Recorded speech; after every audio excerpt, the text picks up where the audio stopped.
Takže čaute ľudia, moje meno je Eden a vítajte u môjho nového videa. A tentokrát si ukážeme, ako si preberám prsteň z života. A dokončil som Q1. A špeciálne ďakujem týmto ľuďom, je to Petri z klanu Elita, je to Marshall, výborný, veľmi výborný kúzelník.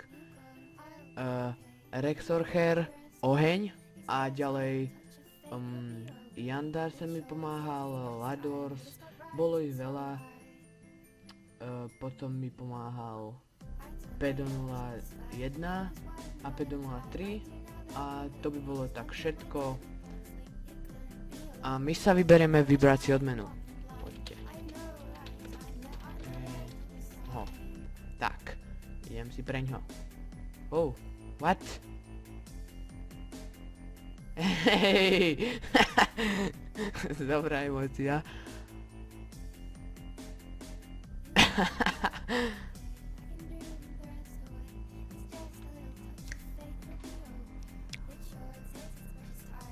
Tak, fakt vám všetkým ďakujem za to, že ste mi pomohli spraviť tento prsteň, pretože fakt som ho veľmi chcel a teraz ho odovzdám a uvidíme, čo nám dá.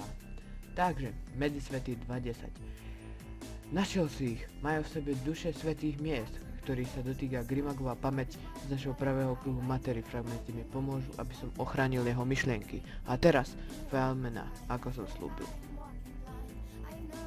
No, tak, daj. Bam. Áno, ideme do Hagastovej kaverny. Tak.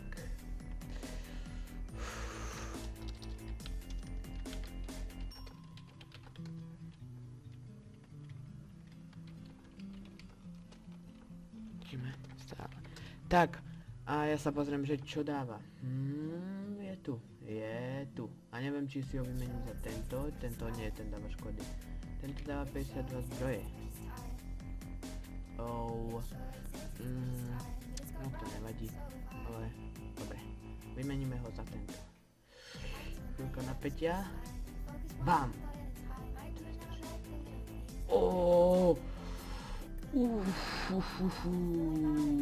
Toto si zabil.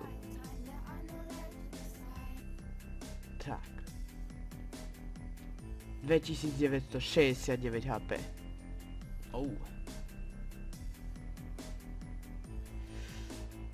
Je super.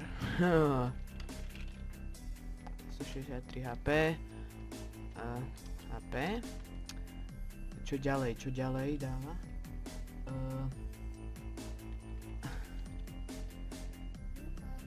2,1%. Ako sa dá percento tu? Viac. A obnoví 15 za sekundu. Tak. A ja vám ďakujem, že ste si pozreli toto síce kratšie videjko, ale dúfam, že sa vám videjko páčilo. Keď sa vám videjko páčilo, len zabudnite dať like, odber, koment a uvidíme sa u ďalšieho videa z Drakensangu. Majte sa, čaute.